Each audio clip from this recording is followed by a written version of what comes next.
On se retrouve pour la suite de notre plongée dans ce qui est bien plus qu'un jeu, c'est une véritable machine à penser. Maître du monde, architecte de l'utopie. Aujourd'hui, on va soulever le rideau, on va vraiment décortiquer ensemble le gameplay, les scénarios et surtout les secrets les plus enfouis que les développeurs ont tissés au cœur de leur œuvre. Voyez ça comme une enquête sur une partie qui se joue sur un siècle, une guerre d'idées silencieuses menée à travers le temps. Et cette phrase qui s'affiche dès le lancement, ce n'est pas juste du marketing, c'est un défi. C'est la clé de lecture de tout ce qui va suivre.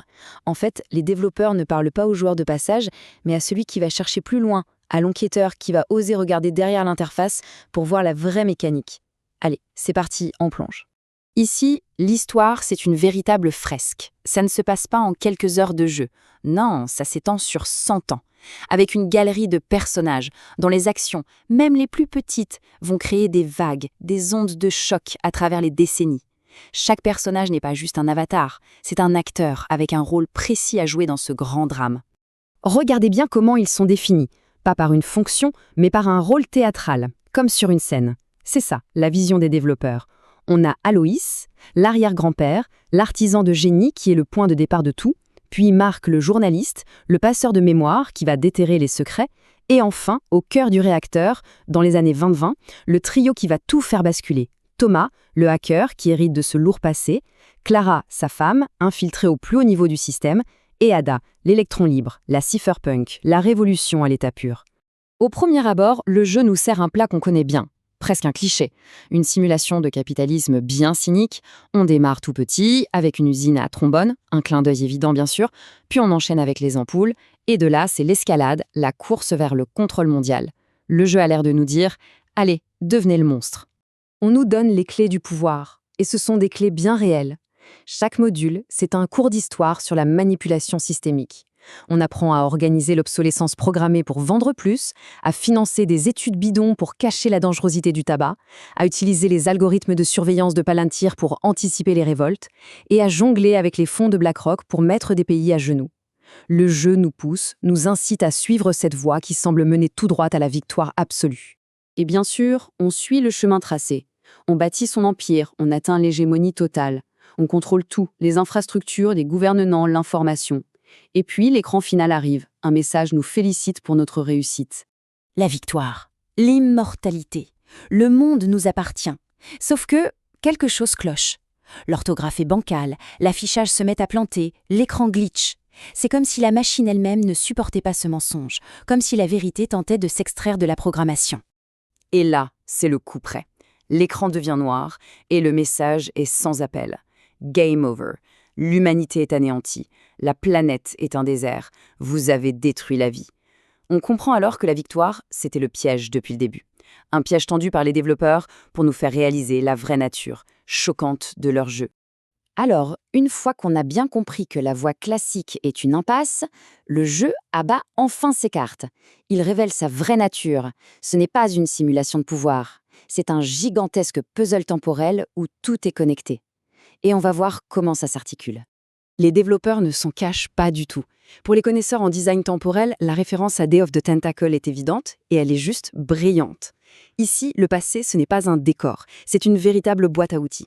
On peut retourner en arrière, prendre le contrôle d'un autre personnage et changer un tout petit détail qui aura des conséquences absolument énormes des décennies plus tard. Et voilà comment ça marche concrètement. C'est la boucle de gameplay principale.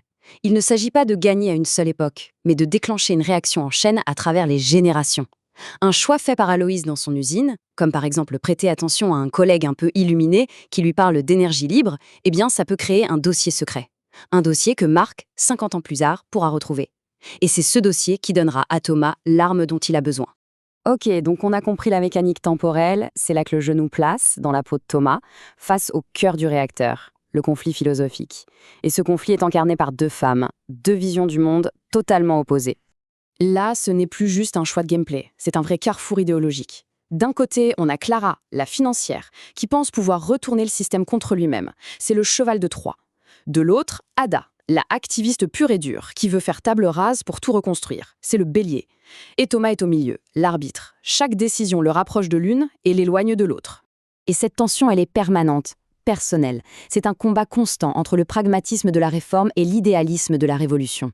Clara va dire « Si tu fais ça, c'est la prison pour tout le monde ». Et Ada va répondre « Le ministre est corrompu, on n'a pas le choix ». Le joueur est sans cesse tiraillé, forcé de choisir l'âme même de sa propre révolte. Bon, accrochez-vous bien parce que maintenant on va soulever le dernier voile. On va parler du secret le plus dingue des développeurs. Le jeu, en fait, est conçu pour être hacké de l'intérieur. Pensez-y, dès le tout premier ordinateur accessible dans l'enfance de Thomas, un vieux Commodore 64, un méta-jeu est caché. Pour ceux qui ont l'œil, ce petit prompt « Ready » qui clignote, ce n'est pas du décor. C'est une invitation. C'est une porte dérobée vers le code source du jeu laissé là, exprès par les créateurs. Parce que dans ce méta-jeu, la puissance ne vient pas d'une compétence ou d'un item, elle vient de la connaissance du monde réel. Le jeu devient un test. Pour débloquer les outils de hacking les plus puissants qu'Ada peut fournir, il faut réussir des quiz sur des faits historiques, économiques, technologiques. Parfois, il faut même faire des mini-jeux, comme appliquer un maquillage anti-reconnaissance faciale sur le visage de Thomas en se basant sur de vraies techniques, comme le CV Dazzle. Alors, c'est quoi la vraie fin? La victoire ultime? Ce n'est pas de dominer le monde, ce n'est même pas de le détruire pour le reconstruire. C'est tout autre chose. C'est la transcendance.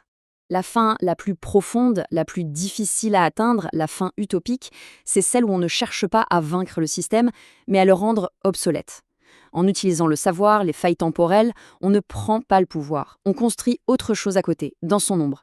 Une société alternative, décentralisée, qui finit par être si efficace que les anciens maîtres du monde se retrouvent seuls et s'éteignent d'eux-mêmes. Et pour cette infime poignée de joueurs, ce 1% qui arrive, les développeurs ont prévu une récompense complètement folle, la possibilité de devenir un fantôme dans la machine, un maître de la réalité, une entité cachée autorisée à influencer de manière très subtile les parties des autres joueurs. Et attention, ce n'est pas un simple New Game Plus, c'est une sorte d'ascension, réservée à une élite, qui a prouvé sa maîtrise totale du système, dans le jeu et en dehors. Les critères sont d'une exigence folle. Il faut avoir exploré toutes les fins, réussi tous les quiz, démontré une compréhension parfaite des mécaniques cachées du monde réel. Et c'est ça finalement le dernier secret de Maître du Monde. Ce n'est pas un jeu où l'on se bat contre une IA, c'est un jeu où l'on se bat contre sa propre ignorance. Ce qui nous laisse avec une question assez vertigineuse. Où s'arrête la simulation et où commence la réalité? Est-ce que la vraie partie, celle qui compte vraiment, ne commencerait pas seulement une fois qu'on a éteint l'écran?